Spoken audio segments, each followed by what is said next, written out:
Welcome to the Midwest Game Nerds podcast. I'm your host, John. Here with me today are Brian and Alex. Hello. This episode, we are talking a little bit of game news before we jump into some Marvel Ultimate Alliance 3 and Wolfenstein Youngblood.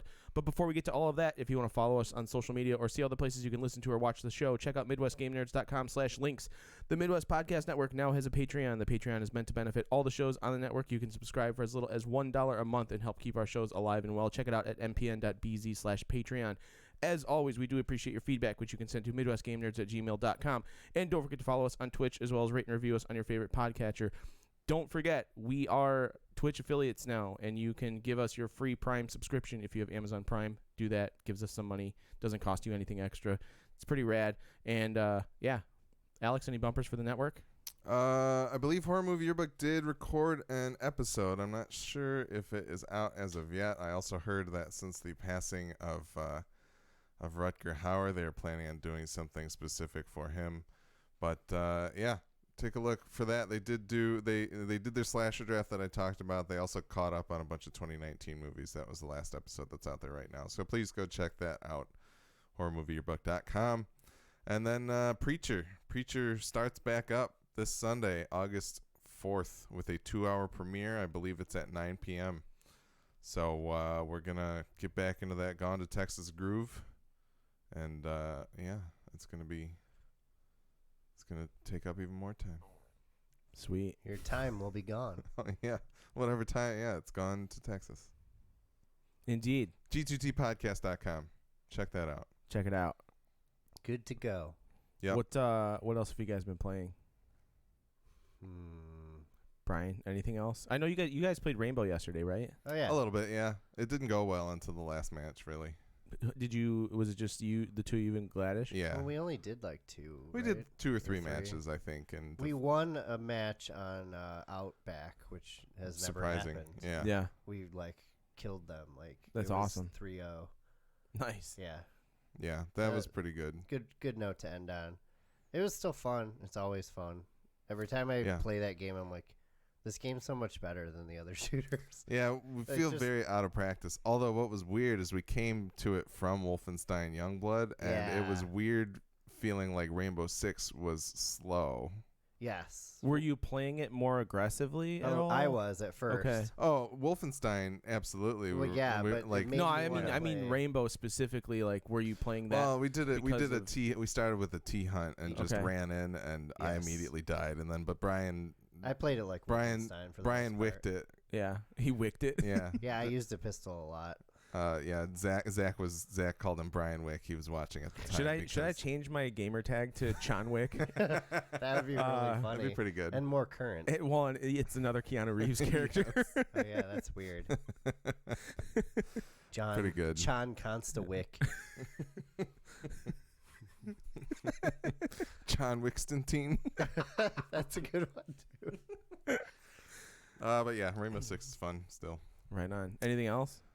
I picked up Bloodstained because there was a Target deal of pick it up and you get 20% off again, and some store in Bloomfield Township. I had to drive to a Target 45 minutes away. I drove to a Target half an hour away so I could get Bloodstained for $25 on PS4. Was it worth it? It was very worth it. That game is awesome. There's nothing additional that I can say that John hasn't already said. It's fantastic.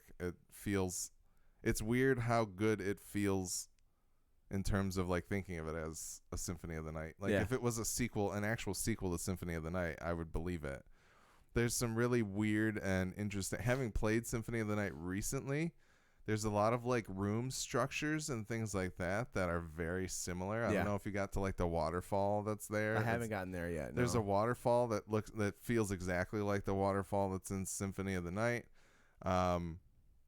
But yeah, no, it's great. There's some familiar voices. The dude who voiced Alucard in Symphony of the Night originally is in. He's in Bloodstained, and in the Japanese version of Bloodstained, the original Alucard voices the same character, which is kind of neat. It's fun that he picked similar people. David Hayter, the voice of Solid Snake, plays one of the characters as well. So no, it's very, very good. Everything John said is very true, and I'm glad I picked it up. I'm going to keep playing. Cool. But Yeah. I don't know if do you want to talk a little bit about Fire Emblem up top here because we haven't played much of it. I literally only played like 5-10 minutes of it. I killed one person in the first intro battle was how far I got. Yeah, that's funny because it's very Fire Emblem is what I'll say. Like I stopped in the same spot, which is really funny. Like the first night I probably booted it up. It was, I don't know, after midnight or something like that. And I played to that spot and I was like, I'm too tired. I need to turn this off. Yeah. But I've played about an hour of it. And it does feel very Fire Emblem, but it also feels a little bit different. I've also heard that they don't really rely on the triangle as much anymore. The swords are better than axes, are better than lances, are better than swords. I assumed that based off the fact that those particular elements in the battle screen aren't color-coded anymore. Yeah. So I just figured like maybe it's not as prominent of a thing now. So yeah, so I think they've drawn back on that a little bit, which is kind of cool in my opinion because it makes it a little closer to like a Shining Force, which didn't really have something like that. Yeah. But no, so far it seems very good. I've heard people are happier with it than they were with the last Fire Emblems that came to console. Just in the sense that it seems like a much more substantial. It doesn't just feel like you ported a handheld game over to a console. It feels like this was built with console graphics, console detail, everything like that in mind. So yeah, it looks great. Yeah, it looks fantastic. Cool. The like hand-drawn animation that they do for some of the cutscenes is fantastic looking. Yeah, that intro battle was really cool. Yeah, so I'm excited to play some more of it. We'll probably talk about that more next episode. But Brian, did you play anything else? Just a whole lot of D2, Destiny 2. Thanks for clarifying. Yeah, not Division 2. Yeah, of course. Or Diablo 2. Why would anybody play the Division 2 anymore? I would like to play the Division 2. I know, me too. I just don't have any time. Had a large update, but I don't want to play alone, and you're always too busy. Yeah, didn't the first content drop or whatever come out? The big like episode 1 like drop came out. You're going to DC? I think no, so, you're already in DC, right? Or, but yeah, they're sending you back to New York for a half second for something like.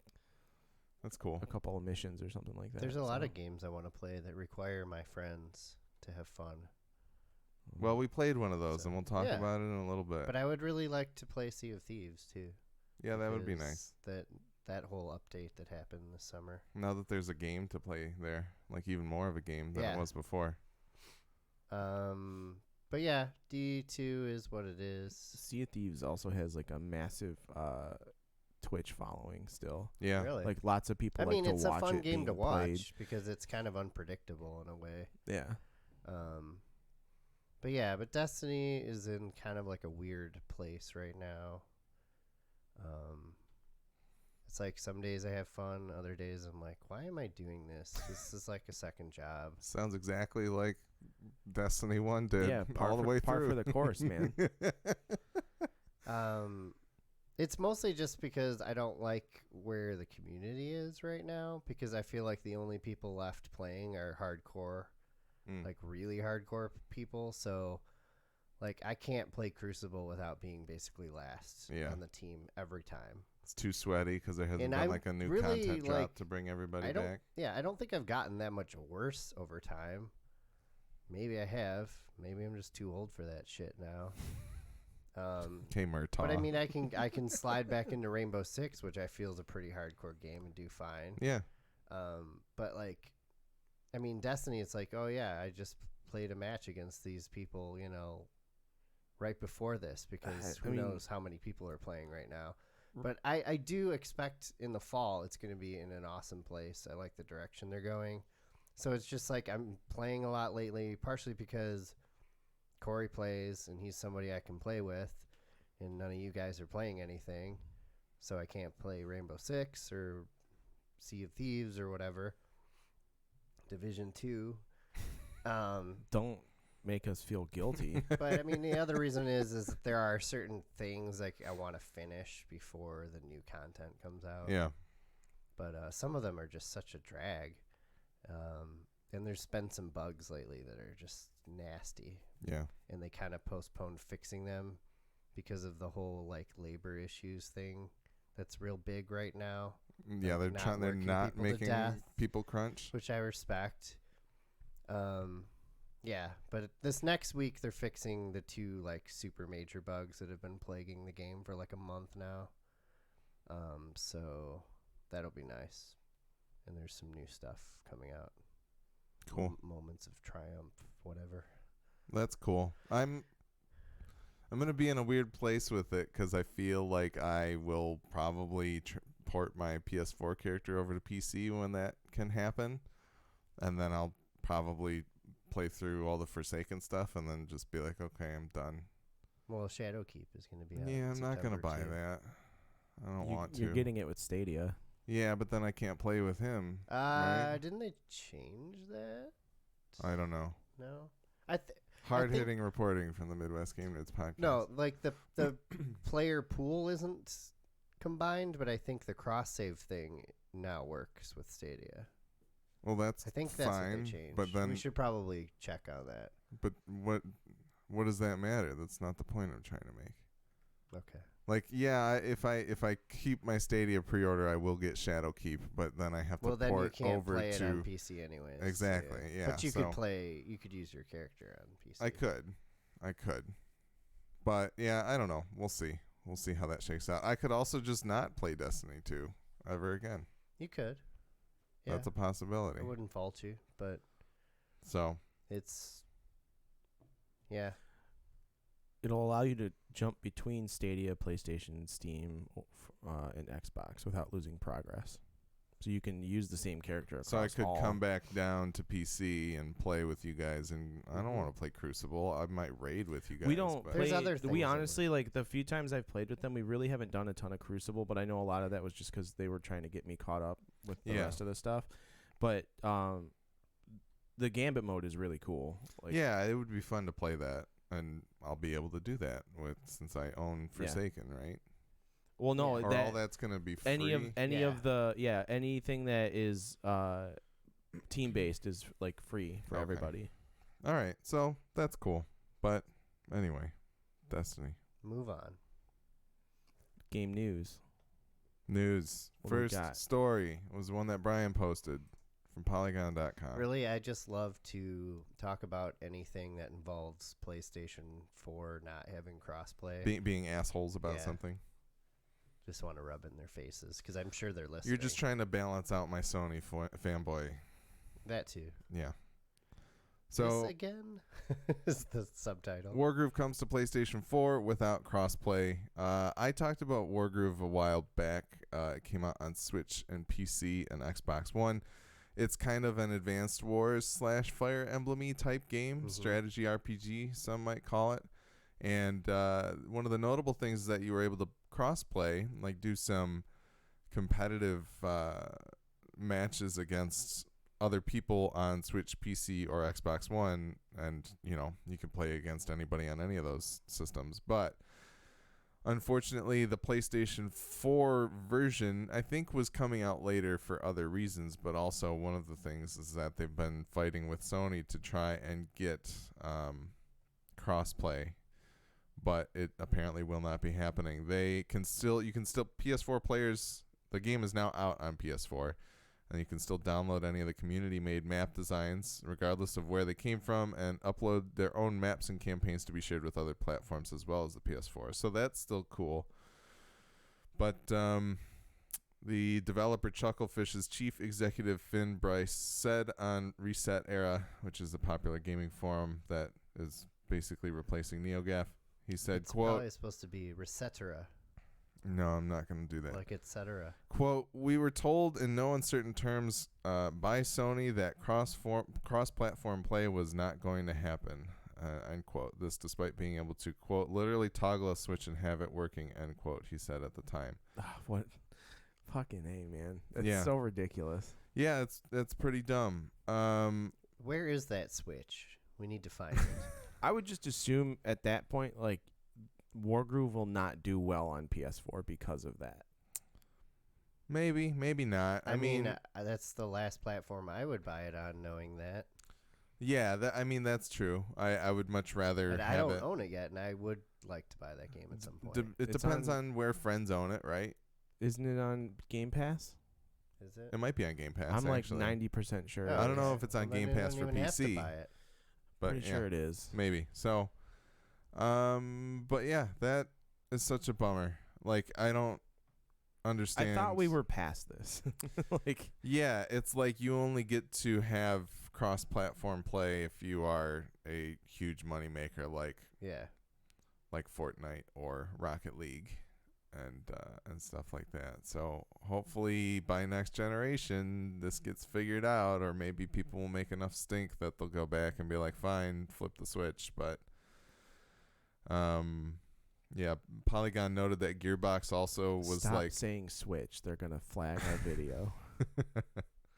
Gearbox Light switch. said this Light past switch. week that crossplay will not be happening for Borderlands 3 at launch, at least. You think they listen? Yeah, they're here. Yeah, that sound is trademarked. But anyway, yeah, that sucks. Thanks, Brian. It's all your fault. Just gotta keep you in check. Fuck You Sony. piece of shit. I bring that shit up. I know. I'm the first to say when Sony's being assholes as well, whenever I can. Okay. Vice Gaming had a bit of a. So there's this big thing out there about Joy-Con drift for the Nintendo Switch. People having issues where if you don't touch your Joy-Con, but yet for some reason your character in the game still moves left, or you start seeing When you tap your brake and the back end kicks out around a corner. no, it's not Joy-Con Tokyo Drift. That's a different. Mario Kart Drift. Yeah, but no. So there's this issue that people have noted quite a bit called Joy-Con drift, and for quite a while, you would contact Nintendo and get it repaired, and it would cost you something like $40 to repair a controller that you paid basically $70 for anyway. But since a big enough stink has been made about it, somebody sent Vice Gaming an internal Nintendo memo, and the title of the story is Internal Nintendo Memo instructs customer service to fix Joy-Con drift for free. The company will repair devices free of charge, even outside of the warranty period. So you no longer have to prove your purchase when you get this repair made. And if you had it made in the past, you can contact them for a refund as well. And they should be, if they have proof that you did have it repaired, they will send you your money back. So cool of Nintendo to do that. Sucks that it's an issue in the first place. There hasn't really, since Nintendo's being very mum about it, there's never been any kind of update of like, hey, this has been completely fixed in other later models of Joy-Con. It apparently mostly happens with the left Joy-Con. I think it's probably just more noticeable with that one because of the fact that that stick is usually the one that's controlling character movement, whereas the right stick is that's bad. doing its own stuff. So, yeah, there's a class action lawsuit for those of you who have been affected by this issue. Nintendo's internal memo will not dismiss this lawsuit. It will still be going on. So if you want to join that, please do. I don't have any details on that. You can Google it if you want. But yeah, Nintendo did release a statement after, Vice contacted them about this. But they didn't really comment directly on the memo. They just said, at Nintendo, we take great pride in creating quality products, and we are continuously making improvements to them. We are aware of recent reports that some Joy-Con controllers are not responding correctly. We want our customers to have fun with the Nintendo Switch, and if anything falls short of this goal, we always encourage them to visit support.nintendo.com so we can help. So yeah, sucks that it's an issue. Good that they're repairing it for free, and hopefully it's something that's been fixed in later models. Word. All right, and then finally, also on Polygon.com, Doom's Bethesda.net login will be patched out. Long story short, Doom 1, 2, and 3 are out on Switch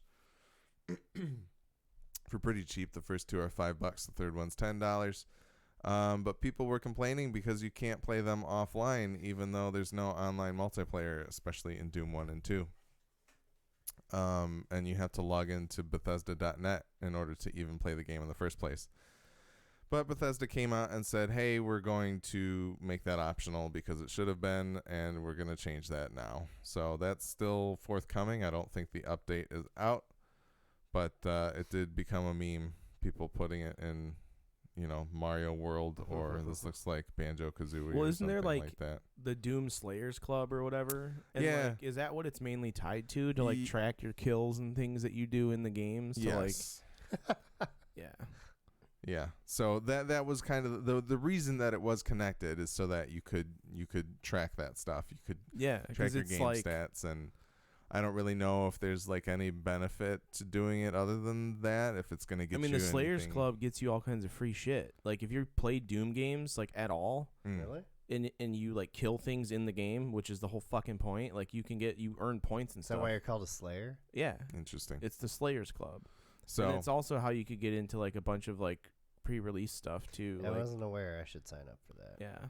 Yeah, actually take it back, Bethesda. I Make wonder it if it could mandatory. retroactively count my kills in the new Doom. I mean, I wouldn't make it mandatory, but I was joking. Yeah, I just think it's I'm pretty sure it's cool that it's an option for people, Yeah. but it should be an option. It shouldn't be mandatory. So there's a reason to log in if you want to, but at the same time, I wonder, this article doesn't state whether or not this fixes the fact that you need to be online to play it at all, period.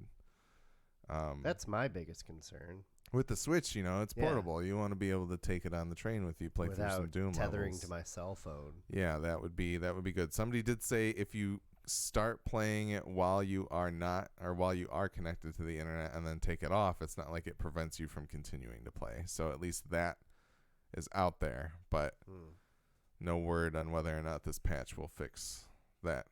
I mean, this part's a bummer, but it is good news that Doom is now on basically every platform. Period. Yeah, I 'Cause mean, it's also on Android. I don't know about iOS. Yeah, it's on iOS as well. Sweet.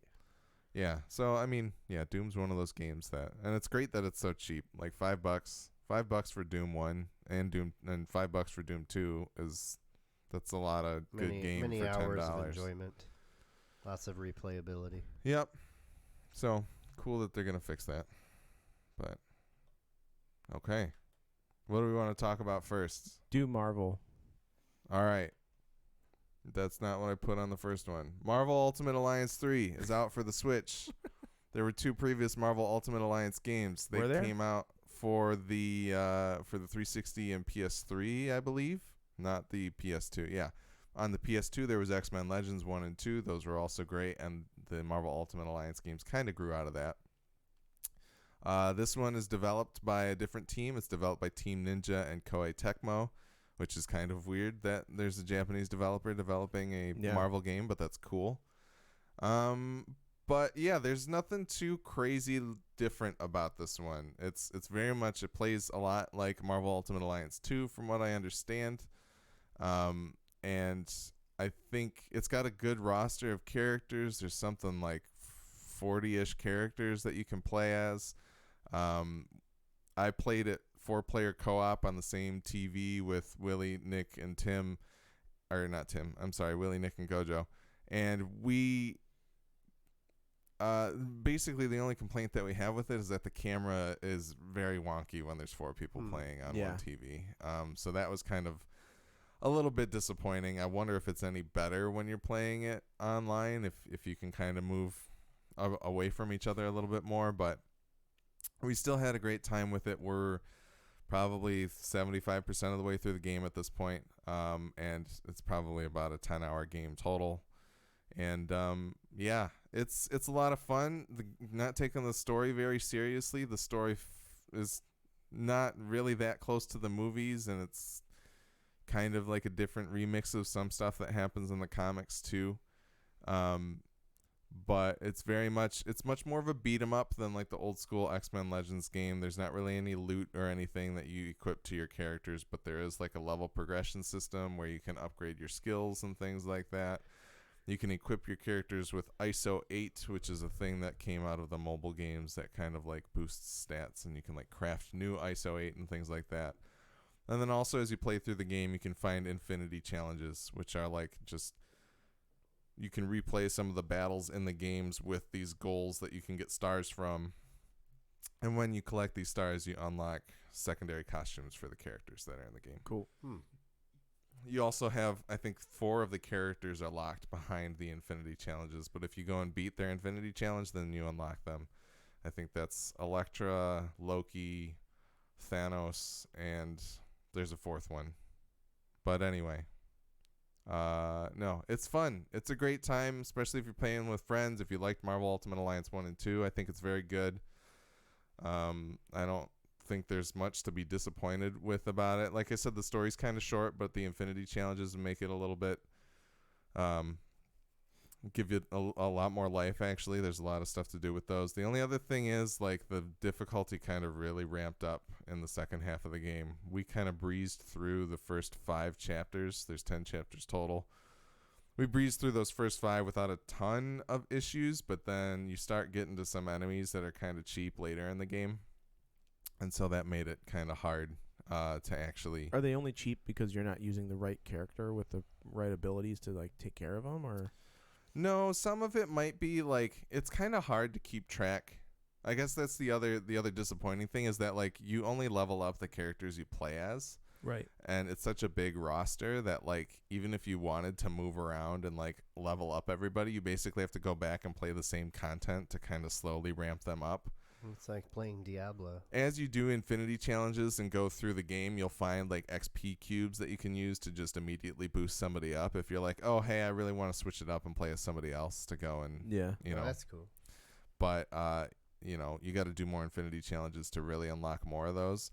So I don't know if the challenge to it is just like, oh, you're under-leveled, or what the deal is. But, like, we got to a point where, like, with some of the bosses and the enemies, we actually had to, like, make a strategy and formulate things, which doesn't sound like a bad thing because it isn't. But, like, it just presented more of a challenge. Like, it was a very different experience playing it last night than it was playing 2 weeks ago, because it was just, we were just kind of sitting down, beating people up, making jokes, having fun or whatever, and then, you know, we actually got our asses handed to us a few times last night where we were like, typical we gotta go Saturday back. night, you know. So beating people up. Yep. But no, I think it's a lot of fun. It's a good get for the Switch. I think it's also been selling extremely well, which it's is there an sold expansion beyond. pass? Like, are there going to be, like, other I think story there's a arcs and things? $30 expansion pass 1. I don't think it's very clear. I know right now there's free DLC coming in the form of Colossus and Cyclops, so you can play as them. But expansion pass 1, which I think is $30, gets you access to 3 additional character packs. Not sure if there's any story mode or anything coming with them. There's probably more Infinity challenges would be my guess. Yeah. But the first one's Marvel Knights, which has, like, Punisher and Moon Knight and a couple other people in it. I've never even heard of Moon Knight. Moon Knight's really rad. You'd probably like him a lot. He looks really cool, and he's got some interesting stories to him. Marvel Knights is the first one. They announced the 4 characters of that. It's out there somewhere if people want to check it out. Did I say Blade? No. I think Blade's in there too. Oh, so there's a 4th buddy. character. Yeah. I don't know. He could be voiced by Wesley Snipes. I don't think Wesley's doing too much these days, but probably not. Some motherfuckers always trying to ice skate uphill. I mean, he's not in the new movie, so... Yeah. He's got time on his hands. But maybe he's just going to do the voice. Could, yeah. And then there's a Fantastic Four pack, which is just going to be the Fantastic Four, I would assume, since it's 4 characters. And then there's also another X-Men pack that's coming. They haven't said who's in that one because, you know, there's already several X-Men in there. You have Nightcrawler, Storm, Wolverine, of course. Magneto's in there. He's the other 4th one you can unlock with the Infinity Trials. So they have some X-Men in there already, but they're probably going to have more. I'm hoping Gambit's in there somewhere because I like Gambit a lot. But how many characters did you say there are? I want to double check the number real quick. It's like 40-ish. Oh, wow. That is an Ultimate Alliance. It is. It is. Sorry. Guys, you're supposed to fill this in. Fill what in? Me This space? Googling things, yes. So what'd you eat for breakfast? I had build your own omelet with cheese mix, which was like a bunch of cheeses, bacon and fried potatoes, and rye toast. It was delicious. Yeah, it was very good. And they actually fresh squeezed their orange juice there, which is awesome. Cool. I knew it was fresh because I had to chew half of it. I drank a lot of cocktails last night with fresh squeezed juices. Nice. I went to a tiki bar. Huh. Very cool. Very cool. And I'm not hungover. Even cooler. All right, I'm just going to read them off. Black Panther, Black Widow, Captain America, Captain Marvel, Crystal, who's an Inhuman, Daredevil, Deadpool, Doctor Strange, Drax, Elsa Bloodstone, Falcon, Gamora, Ghost Rider, Groot, and Rocket Raccoon are one Elsa? character. Like they put in a Is it fucking Nick character Cage from Ghost Rider? like a Disney character? No, Elsa Bloodstone is like a... Oh, I thought Bloodstone was like No. another character. Elsa Bloodstone is her name. She's like a beast hunter or something. I don't know much Not about her. Elsa Ice Queen. Yeah. Elsa Bloodstone. My bad. Hawkeye, Hulk, Iron Fist, Iron Man, Luke Cage, Miles Morales, Miss Marvel, Nightcrawler, Psylocke, Scarlet Witch, Spider-Gwen, Spider-Man, Star-Lord, Storm, Thor, Venom, Wasp, and Wolverine are all the people that you unlock over the course of the normal game. The unlockable Infinity Trials characters are Elektra, Loki, Magneto, and Thanos. Free DLC characters that should be coming in the future. We know Cyclops and Colossus are coming. There were some leaked characters in the name of Black Bolt, Medusa, Valkyrie, and Vision. And then paid DLC characters that are confirmed so far as Blade, Moon Knight, Morbius, and Punisher as the Marvel Knights DLC. So, yeah, overall, I've had quite a bit of fun with it. If it sounds like the kind of game you want, just make sure it's more of a beat 'em up than it is like a loot thing that I think we had originally talked about it. Hopefully, being, I was hoping they would pull more of the Marvel Heroes stuff into it, especially since Marvel Heroes got shut down. But they didn't really do that. It's mostly just using abilities and, you know. To be honest, I think the only thing stopping me from getting it is, well, two things actually. I don't want to spend the money right now, and I don't think I'd end up playing with any friends, and I don't want to play that game alone because it sounds boring to play alone. Well, Gojo and I have it, so True. you have friends you could play it with. I was thinking of Disney Ultimate Alliance Hearts Kingdom. Is it local only, or can No, you there's play? online co-op as Okay. well, yeah, but you can't combine the two, so it's not like you can have two Yeah. people on one and That's two a people on bummer. another. I'm pretty sure you can do that with the Diablo. Yeah, I think so too. But no, I think it's quite good. It's just one of those things that it's weird that like Nintendo, it's probably never coming to other platforms because Nintendo paid to have it happen. Yeah. I think it wouldn't have happened without Nintendo money, but it Yeah, sounds how's it like feel, Sony?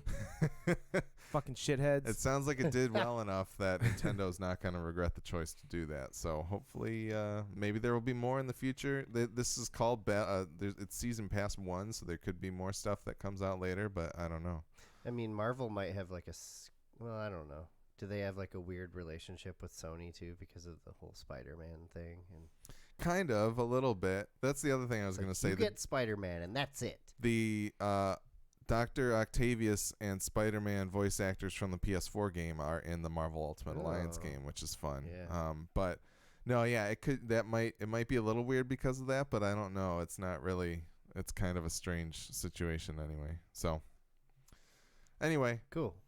that's Marvel Ultimate Alliance. cool. I'm glad games are coming out again. Yes. It's nice. Speaking of games, Talking about Wolfenstein. Yeah. Wolfenstein Youngblood. yes. It is the first co-op Wolfenstein game. Pretty cool that they tried that, something new. I'm always excited to try any sort of co-op game that comes out, really, because they seem to be few and far between, at least as far Yeah. as shooters go.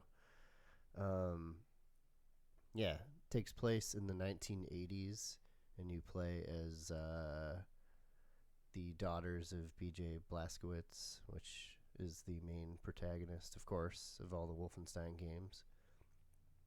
And, yeah, basically, the storyline's a little weird. They kind of do these weird time jumps that seem unnecessary with the cinematics, but the cinematics are well done. They're cool.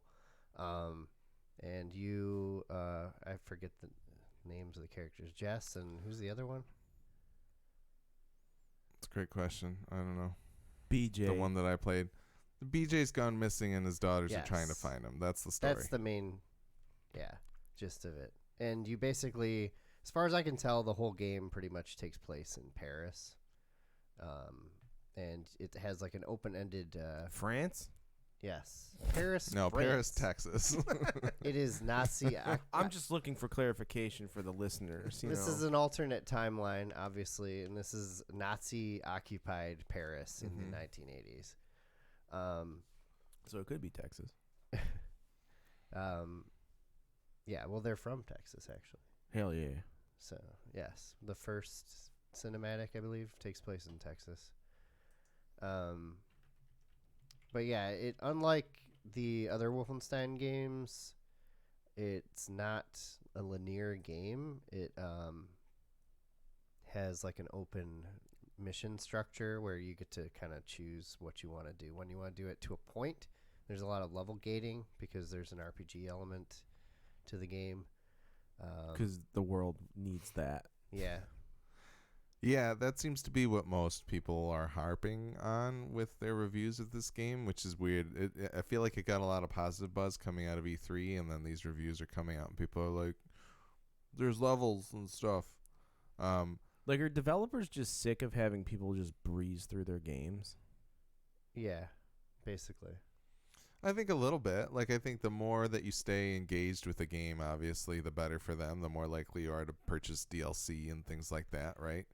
Play the content that they're actually developing after the fact and like adding into the game later on. So it's better the longer you spend playing their game, right? Sure, I suppose.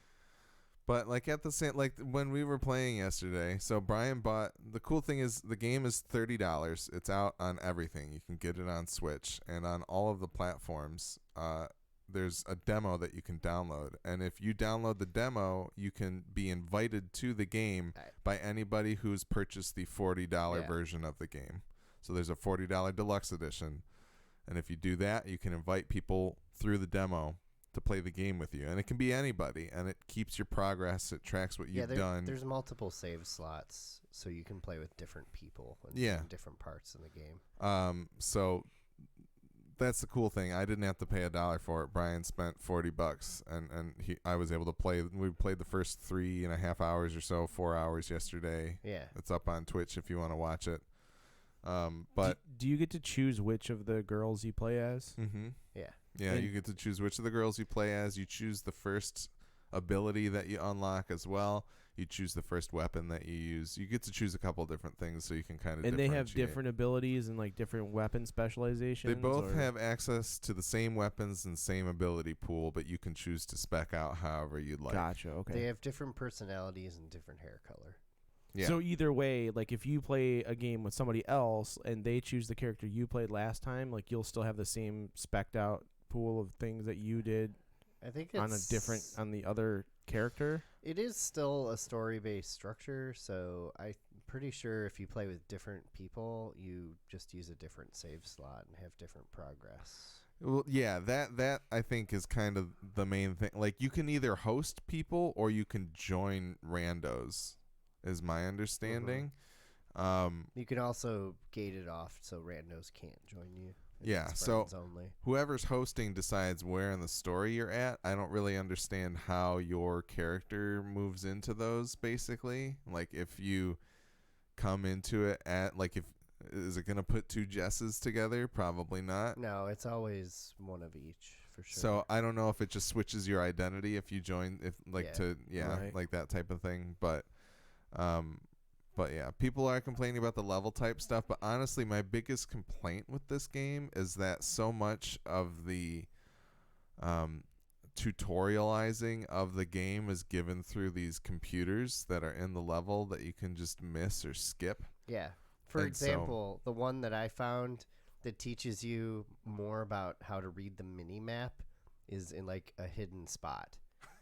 Yeah. So they reward you for not knowing how to use the map by finding this computer that tells you how to use the map. It's really weird. And they're meted out in such like a very like lax pace that oftentimes they're irrelevant by the time you get to them, but there's also some that are like super essential. Like basically, in addition to enemies being a different level, and everybody has their level and like a name above them, but then they also have a life bar as well. And sometimes that life bar has like white chunks in front of it. It's very Division-esque in a way. That symbolize like an armor plating.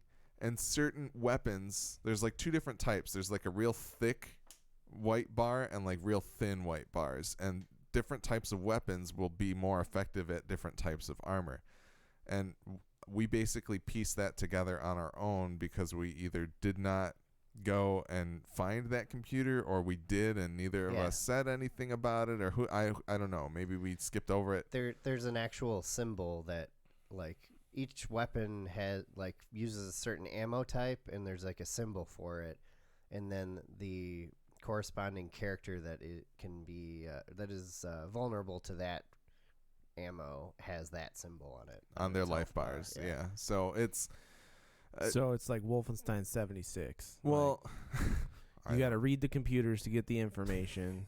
There's actual story in it too, and people to talk to. So okay. It's a little better in that respect. But I honestly, like, I had less of an issue. Like, I thought that we were doing bad against some people because of the fact that the life bar wasn't going down very quickly, but it was probably more because we were using the wrong weapons. Yeah, and we just didn't know how to read the life bar. Yes. Was the first problem we had with that first boss. So I have to wonder how much of people's issues with the bullet sponginess is actually due to the fact that they're not they just using don't understand the right, mechanic in the game, because the game doesn't do a good job of actually teaching it to you. Yeah, right? and Because it's like, on a computer and somebody's not telling it to you. Yes. If you utilize the skills and like the stealth mechanics, you actually can do bonus damage to targets. Like if you sneak attack most of the regular targets, you can kill them in one hit and stuff like that. And I don't know. It's not as bullet spongy as people seem to make it out to be, in my opinion. But not yet, anyway. Only 3.5 hours in. I understand. Maybe it gets worse. If you just played one of the other Wolfenstein games, it might seem a bit jarring because you can't just headshot somebody for the most part. But I mean, headshots, I believe, still do more damage. Yeah. It's a little weird that they went this direction, but I don't think it's like a deal breaker like a lot of people seem to be making it out to be. I guess a lot of people have had technical problems too, and I mean, like, Alex had a bit of one once, but that was in like 4 hours of playing. Yeah, and I think that was more on my computer end than it was on the game itself. As far as My I computer understand. was fine. The frame rate's amazing. It's like flawless. It runs so good. And it's a pretty good looking game. It's not the best, but it's pretty damn good looking, especially considering the frame rate. It's like on par, I would say, with probably New Doom, maybe a bit better. Yeah. Doom 2016. Yeah. No, there's no game called New Doom, but there should be. Yes. But New Doom. I don't know. I've had a lot of fun with it. All the characters are naked. A lot of it's gotten a lot of slack for the writing and stuff too, which I think is fine. It's supposed to be kind of tongue in cheek, like Bone apple tea. Did I say tug? Yeah. No, I meant tongue. You ever been to a place that does tug in cheek? I know. That's where I went with it first. That's his new massage parlor technique. Tug in cheek. That's where they just pull on your butt cheeks. Second, I gotta see if that URL's available. Tugincheek.com. I know what I'm saying. I accidentally. We know what you were saying too, man. We're just, tongue in cheek. Oh, it's available. I have to buy it now. We're streaming. Somebody could take this from us. tug in cheek. Tongue in cheek. Tugincheek.com. Redirecting to Brian's Facebook. Yep. Anyway. Microstomia.com. Yeah, it's supposed to be cheesy. It's like a cheesy 80s setting. The voice acting's fine. The problem is actually it's not really a problem, I suppose, but like the generation of people playing this game probably all grew up in the 80s. Like, do they not realize how fucking cheesy the 80s were in general? Like, the whole 80s, that entire decade was cheese. The whole thing. And the thing is, like, I think the daughters are very irreverent. Like, the fact, like, one of the first, it's not even really spoiling anything because it's in the first, like, 10 minutes of the game, but the first person that they kill is this, like, weird half celebration, also, like, nauseous, like, oh my god, we killed a dude and it was fucking awesome kind of thing. Like, this is a game about shooting Nazis. Like, what do you expect it to really be? And I guess I can't compare it to the first two in the series, right? I haven't played the New Order. I haven't played the New Colossus. Those games are, like, they're wild as far as, like, how over the top they get. Yeah. but also weirdly serious at the same time. Okay. The So we writing haven't has always been inconsistent for this series. We haven't seen that but much of the interesting. seriousness in Youngblood so far. I don't from think my there's opinion. going to be any serious, which is and I don't fine. think it needs it. This isn't a real sequel. This is a half-step kind of game. Like the real sequel to the new Colossus is not out. There's yet, a Wolfenstein 3 that's being worked on. Yeah, as far as I for know. sure. But do you feel that this game creates new mechanics that will lend themselves to the new Wolfenstein in a positive manner, or no? I don't think they will make their way into that game. You think it'll just be a shoot 'em up, like? Yeah, I think they deliberately made this like more RPG-ish, so it had more replay value. What if they fast forward to like 2 years ago, they could. We'll see. killing all the American Nazis? Maybe. But like, I think That's tongue in cheek, bro. Shut up. we're done here. No. I had a lot of fun playing the game. Yeah, it was fun. The other thing is something we didn't talk about, the weapon upgrading system. They have some cool. There's like 5 different Suppressors. Yeah, there are suppressors. Check out our Good. clip Twitch, or Twitch clip.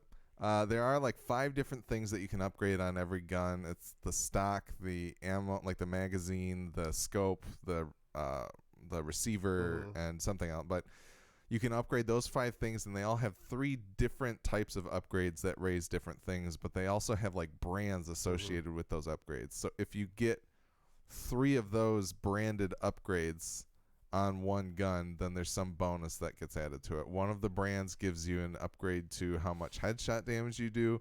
One of them gives you an upgrade to how much overall damage you do.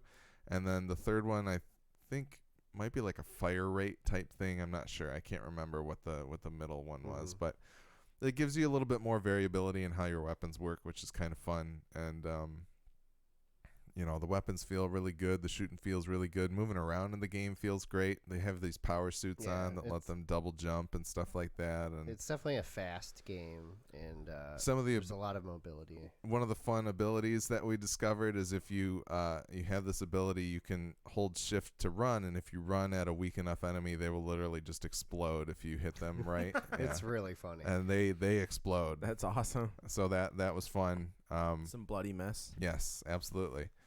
Less limbs, more just blood. Yeah. It was kind of funny. There were some times where it would glitch a little bit and the person, like the body just disappears and gets replaced with like an explosion of blood. But either way, it's still fun. The only other thing that I think was kind of weird is like, because of some of the lack of like tutorializing, the way that the mission structure kind of works is a little bit weird. We went to go do a side mission, and I think like since the game is very open, it's kind of, there's some open worldiness to it a little bit. There's like different sectors that you can move to. They're pretty large though. They're pretty big in they're scope. dense. There's a lot going on. There's like buildings to go into and come out of. Like a lot of secrets, a lot of collectibles, little tiny puzzle type things as far as how to find things. So like that stuff is good, but they don't explain it super well. So like we went to go start a mission, and I think we finished an objective in the sector we were in, and then it would tell us to leave and go to another sector, but then it would also be giving us these like live events that happen in these sectors as well. Things that are just like, oh, somebody comes over your radio and is like, hey, there's a thing going on here, go do it. So it was kind of hard to keep things straight as to like what it was, but I think there was just a little bit of learning curve to it. I think we understand how it works now, but it has like daily and weekly almost like bounty type things too, like optional missions for extra leveling if you want. So they added a games as a service aspect to it in a sense, but it's still like just a 2-player co-op game. And do you have to play it with another person? You don't, and that's another thing. A lot of people are complaining about how dumb the AI is if you're playing. How much it sucks to play alone, and I'm just like, why the fuck did you buy this game? It's clearly to be played with one of your friends or somebody. And the fact, like, I think they really could have committed to it a little bit and been like, hey, instead of selling a slightly more expensive version, maybe they should have just let everybody do the buddy pass thing like A Way Out did, right? Yeah. Like, well, like the like Gears of War was a co-op game, but like that the AI in that was like solid, you know, like for the most part. I think that's the thing. I think there's probably great. The only other thing is like one of the abilities that you can get is cloaking, and there's supposed to be this like stealth-ish type way you can go about playing this game, at least in some segments. But the issue if you're playing by yourself is that you can't really command your partner to do anything. right. So you can't be like, hey, wait here while I go find the commandant so I can kill him and he won't call in backup. Yeah. Right. That type of thing. So I think that's where a lot of people are having issues with that. But, you know, us playing together, we didn't really run into that issue. I think it's really meant to be played with another person. So, you know, I think the flexibility of that buddy system is great. It feels like if they really like wanted people to play it with other people, they should have just included that in the $30 package. I totally agree with that. Well, I mean, and just in general, that particular aspect of a game, you know, like A Way Out, or in this case, you know, Wolfenstein, like that buddy system, buddy pass, sells more copies, man. Like because that's what got us to tell like Nick and Gojo, like, you guys need to play this game. Yeah. Like, you have to play this. Like, you know, and so it promotes that, like, you know, whether one or both of them ended up buying it, I don't know, but it promotes telling people to play it, you know? Well, and that's the thing, like, you go ahead and give these other people, like, it is really just like a demo of the game. Like, I don't know that you can actually play any of the game in the demo. They just called it the demo version for you to like download it, so you can be invited to play it with someone who bought the Ultimate Edition. But now if I'm like, man, I really keep thinking about this game that I'm playing and I want to be able to play it on my own, or, you know, like play it with another person that I know or something like that, then it'll make me want to go out and buy that game too. So you're kind of like spreading it around a little bit and getting people to try it out and get familiar with it and play it. So I think it's a great idea. And yeah, you'll have some people that are like, okay, only one of us needs to buy this. We'll split it $15 a piece and we can play it together all the time. That might be the case, but I don't know. Like, I think there's probably a good mix of both. So, you know, I think it's a great idea for them to have that buddy pass thing. The fact that you can spread that around and play it as much as you want with different people is great. Mm-hmm. But I think if they could have made the AI smarter or a little more commandable, or at least make it so that it would conform to your play style a little bit more. Yeah. But it doesn't sound like they went that far or found a good way to do that in this game, which is weird. Like, I feel like the AI in Wildlands is pretty good. You set up your command shots if you want to include a system like that. Yes, but the AI in Wildlands also isn't necessarily detected by enemies, even in open sight. Yeah, and maybe that's something that they could have done in They're just really good at hiding. well. Dude, I was like taking over a small base in Wildlands, and one of my guys was like right out in the fucking open, and a guard walked right up to him and past him, and nothing happened. I've heard that it can be a little bit forgiving with that type of thing. A little bit? No, in Wolfenstein. Oh, I mean. okay. So I've heard that it can be a little more forgiving if you do try to play stealthy on your own. But you do see vision triangles pop up with, you know, when people think they detect you, and then when they're fully filled up, they know exactly where you are, and you'll hear alarms go off. It'd be funny if, like, because they're twins or whatever, it does the A Way Out thing where it splits the screen into two, and you just do exact mirror motions of each other. That'd be fun. And you can see, like, okay, if we're moving through this room and there's guards in these areas, if we move around them in this manner, we won't be seen. Like, something like twin that. vision, like how real twins can see what happens to Yeah, each other. exactly. The other thing that's because they have the shinning. Great. The other thing that we did that I do like in the game is the system that allows you to like buff each other, so you can give each other a little health or armor. There's other ones that you can buy with the upgrade currency in order to like make each other invulnerable for 5 seconds or reduce damage for however long, and that type of thing. So it's just kind of fun. If you don't even actually have to look at each other, but like you'll give each other like a thumbs up or do other motions or things for the different types of You upgrades do that there seem are. to have to be within a certain radius of the other player. Yeah, and I think there is an ability that increases the radius as well, so you can do it over longer distances, but it's just kind of fun to be, oh crap, I'm losing my health or my armor, and then you like run and find each other real quick and like give each other the buff, and then you run off, and it's on a cooldown. Yeah, basically, yeah. Yeah, So, the buff is like thumbs up by default, I think. Mm-hmm. Or at least for one of the characters. Well, the buff, depending on what buff you're doing, it's a different emote. Okay. So the thumbs up is the health. There's Brian does one that does like a dance. Yeah, I have the deluxe version comes with a couple different skins too for weapons and armor and stuff. And it also comes with a couple different emotes. And one is the cyborg emote, so you just like dance the robot silently instead of actually doing your usual like thumbs up or whatever for the buff. And I think It's that pretty funny. buff actually fills both of our armors to maximum rather than just like a little bit. So and the emotes will get more expensive the more like helpful they are. Yeah. I think there is a premium currency in the game, gold bars or something like that. Yeah, so there you could theoretically buy things with real money, but I don't know what the exchange is like, and I'm never going to do that. So No. anyway, it's very good. You know, for $30, I wouldn't complain too much. Obviously, we're going to play some more of it. I don't know if it's going to get harder in terms of the like level gating that goes on. I don't know. We're just playing on normal, and there's like multiple different. We're playing on normal. There's a lot of of side missions to do. They tell you what level you should be at to do them. So I assume, like, I don't know how it would be if you were just trying to do mission critical, like story only path. Maybe the difficulty doesn't. Maybe it ramps up too quickly. I don't know exactly how that stuff is handled. It's kind of hard to get a good grip on, but yeah. Good fun. Could be better, of course, but not nearly. Yeah, it's not a train wreck. Would like you it seems give like it? people are trying to say it is. Would you give it the Nick and Gojo award? Oh, I think they would have a ton of fun playing it. Absolutely. I told them last night. I was like, you guys would love the shit out of Wolfenstein Youngblood. I think they'd have a great time with it. Cool. Yeah, I mean, it'd be like it's very similar to kind of like playing Destiny or something, but with way more unlocks and shit.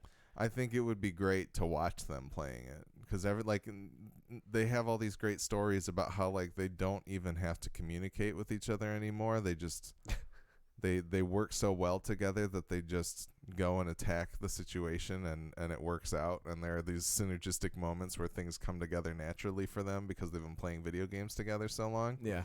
I think it would be very entertaining to watch both of them play it, but yeah, I don't know how much they're into Wolfenstein. I know Nick's been playing a lot of Far Cry New Dawn as of late. He picked that up. He's been enjoying it quite a bit. So I think he said when he finishes that up, He finished depending 5, on when that didn't is. he? I think so. That's crazy. I think when he finishes up New Dawn, he might be looking for something new if Borderlands isn't out by then, or you know. Borderlands is out September 13th. So there's some time. And it just so happens I was taking that day off because I'm going to see Massive Attack the day before. So, yeah, I guess I'll just sit at home hungover playing Borderlands all day. Have fun Sounds listening great. to the house theme for 45 minutes. Yeah, it should be fun. Are you buying Borderlands on PC? Yes, absolutely. That's a shame. You won't be able to play with Nick and Gojo. For now, might be crossplay someday. Someday. But I Probably mean, not. From PlayStation, Not with Sony. probably be forever. Anyway. Cool. Well, if you want to follow us on social media or see other places you can listen to or watch the show, check out MidwestGameNerds.com/links. The Midwest Podcast Network now has a Patreon. The Patreon is meant to benefit all the shows on the network. You can subscribe for as little as $1 a month and help keep our shows alive and well. Check it out at mpn.bz/Patreon. Thanks again to Jason K. and Gojo for their contributions. As always, we do appreciate your feedback, which you can send to MidwestGameNerds@gmail.com. And don't forget to follow us on Twitch, as well as rate and review us on your favorite podcatcher. Again, we are Twitch affiliates. You can use your free Prime subscription on Twitch to give us free money. Free money.